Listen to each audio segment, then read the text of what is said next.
All right. Par for the course. It is another bloody ass Monday. How you doing, Brett? Dude, this morning it was like real bad. Now that it's 11 o'clock our time, so we're kind of a little bit behind schedule. It's not as bad, but it's still red across the board. And I think a lot of that you can attribute to the dollar strength. I mean, the stock market's red, the dollar's up, pretty significantly. And last week, I think that's what drove the commodities hard was, the dollar got crushed out the gate to, begin the week. And it was, there was some good upside, but a lot of that upside got wiped out the last few days and today. So whatever it looked like at some point in the last couple weeks is... We dipped under 360 at one point, right? Did we bounce back up? I haven't checked. It's in that range, around 360. Yeah, I think... It's in that area? On Friday, it was like in the 350s. Oh, yep. So it's bounced back a little bit. Nickel down again. Yeah. But nickel had huge gains. Nickel had a run, man, of all runs. But you didn't really see it on the scrap end. Because I think everybody, you see these big commodities, pricing pushes. But, they don't really translate all the way over to the scrap side unless, say you're selling copper chops and you have it at, say, for discussion purposes. Let's say you have it at, number one chops minus 15. That's such a premium product. You can have a structure set up with. Well, because you said it, so vendors. It's like your Comex or December Comex or whatever, and you say, okay, if it's $3.50 today, and you take 15 cents off, and you got to deliver it or whatever that is, all of a sudden now if the price goes up 25 cents, that discount's already been negotiated. So, but you just don't see that translation into a number one and number two copper because your consumers are slow to adjust those spreads. So if the price moves up dramatically, then you don't get to really realize a 20-cent Comex move. You might get 5 of it. You might maybe a little bit more. Maybe you get 10 of it, but you're not getting all 20 of that. Then there's variables like when people don't even want to buy stainless. When people aren't even buying it. It might be worth $10 $10 nickel, but if no one's buying it, does it even matter? So you gotta adjust your pricing. I think in the scrap business, I think what gets lost on people is your consumer base is super important, which is why I'm so adamant about I love to see people win that are doing things the right way, but I'm so adamant about calling out the good players in our industry, right? I make it a point if I'm doing business with somebody. I want other people to know, I've been doing business with this individual or this company, and they've treated me well. Because I think I want winners to win.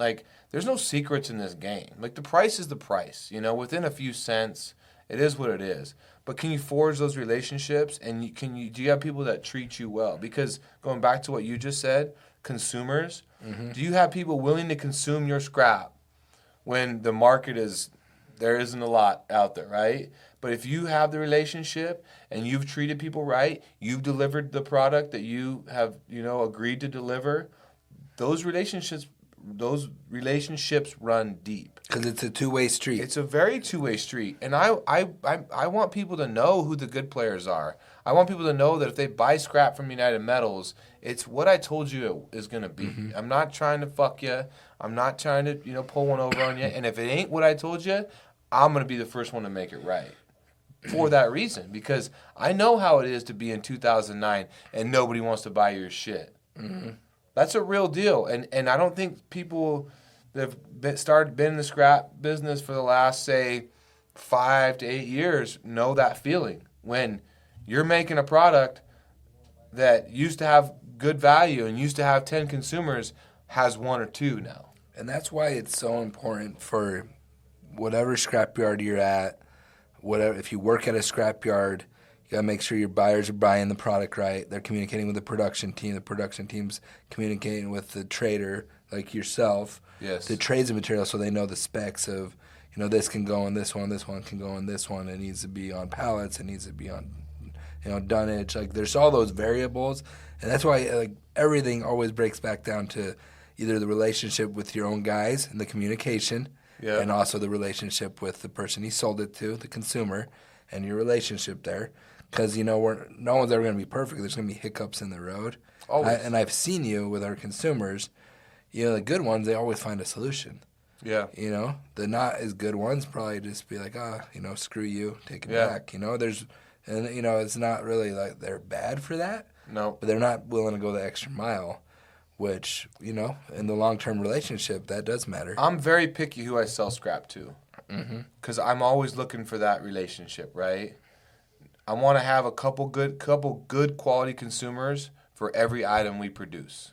I don't need 10 consumers. I need like 3 or 4 at the max, right? And then I want to do business with those people consistently. I want them to want our material, and I want to treat them with respect, and I want that reciprocated. So that needs to be your focus at any level. Is you need to have some good homes for your material, and treat your consumers as well or better than you would even treat your customer. I mean, it really goes your people, your customer, your consumer, and the gap of in between isn't very far. Like, it's almost a circle. They all matter the same. They all matter the same. They're all a big piece of that puzzle. Yeah. People forget about the consumer because they're like, oh, well, there's always going to be someone that wants to buy copper. Maybe there will be people that want to buy copper, just not from you. Yeah. And that's what you have to remember. That's why I see our production guys just working their ass off. It's cold as hell here in Idaho right now, and they're still out there getting the bundles ready. And they make awesome truckloads, man. They're so beautiful. You post them all the time. Yeah. And we post them for so we keep ourselves liable. We keep ourselves, honest. And we show people, like, these are good loads that we're shipping out, And then we show, like, people in the scrap community that enjoy seeing that, like, it starts the conversation. If you do see something that's a little different that you've never thought of, there is always something you can pick up from other scrap yards. 100%, yeah. Well, Thanksgiving's coming up. Absolutely. I hope everybody enjoys their time with their friends and family. Our yards will be closed Thursday and Friday, and the Boise yard, who's open Saturday, will be closed Saturday. Will be reopened Monday, and it's a well-deserved break for our guys, and I hope everyone enjoys their holiday. Happy Thanksgiving, everybody. Enjoy the holiday with your family and your friends and your dogs and your cats and whatever other animal you got. Have a great one. Thank you.